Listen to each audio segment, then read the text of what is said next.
Hello, kindergarten families. I just kind of want to give you a little video update about our upcoming week in your child's learning. So we're going to start off with Unit 17. If you want to pull this packet out of your Super Kids, it'll be the practice pages. We are on Unit 17 on this one. We are just a tad bit behind from what the Super Kids activity book we are doing right now. But go ahead. I did assign pages 20 for Monday, 21 for Tuesday, and 22 for Wednesday, and 23 for Thursday. So go ahead and just read the directions. They should be fairly easy and quick. It shouldn't take more than 5 to 8 minutes for each of these. Go ahead and post them on Seesaw. I appreciate when you post them, and I don't even have to ask, just to show me that your student is doing this work. All right, moving into our Super Kids Club. We are now on units 18 through 20. And the letters we're going to learn is P, V, and W. V and W are ones I've noticed that can be a little bit of a challenge, so I'm glad we are hitting this unit. So as you look for this week, we're going to continue to move along. There is a story in here that I would like us to focus on for 2 days. It's a little bit longer. It's going to start on page 5. It's called The Odd Picnic. So on day 1, when I introduce the story, I always like the students to listen to the audio recording and get a little comprehension questions in, and then would like your child to practice reading it. And then the very next day is when it's an opportunity for our class to read it together as a class.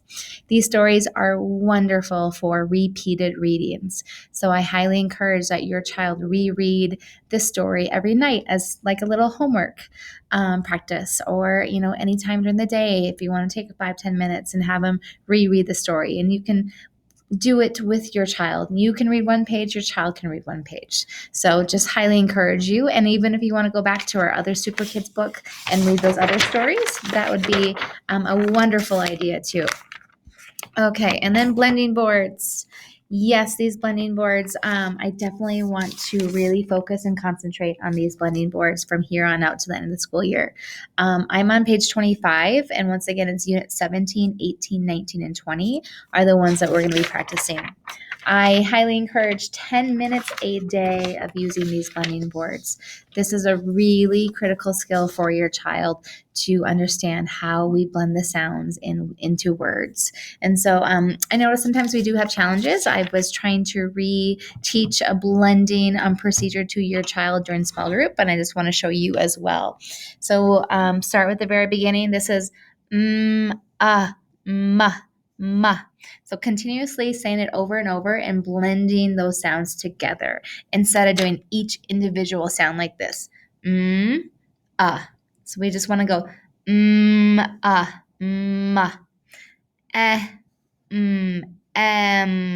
So really taking that vowel and continuously carrying it over to that next consonant sound. Same thing with mud. D. D. So trying to reteach your child to do that is going to help them be able to hear the words that they're trying to pronunciate. Okay, so practice. We will during Super Kids. So have these handy. It might be easier for them to have it in front of them, and then I will also have it on my screen as well. So have these blending boards, units 17 through 20, and you can always go back and use the other blending boards that we didn't have a chance to use as well. Blending is a critical skill. So I would even highly suggest doing blending boards over the white books. You can do both, but make sure you really focus on the blending boards as well.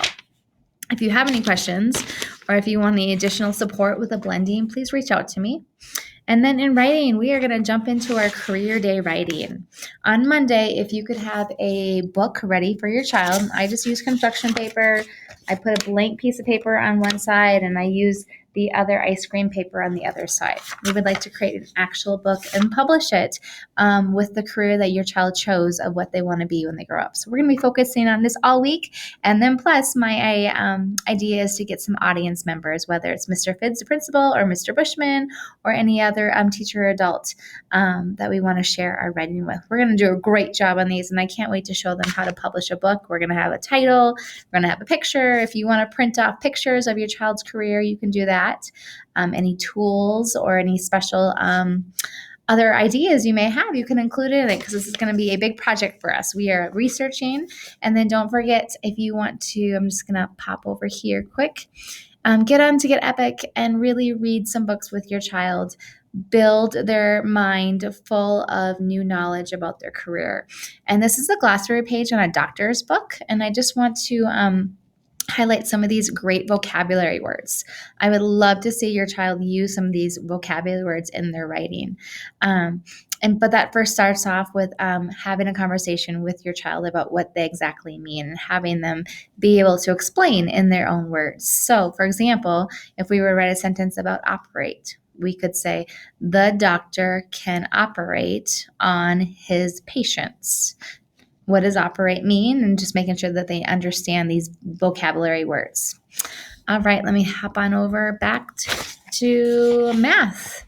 This week we started off with our number bonds. I think we all have a great understanding of how to use a number bond when we are working with number stories or pictures or objects. So we're going to just go ahead and continue to work in this starting next week.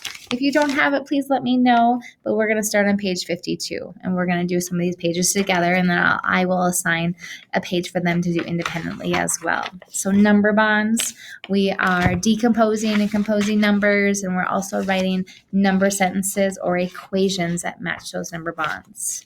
We are going to have a great week of learning.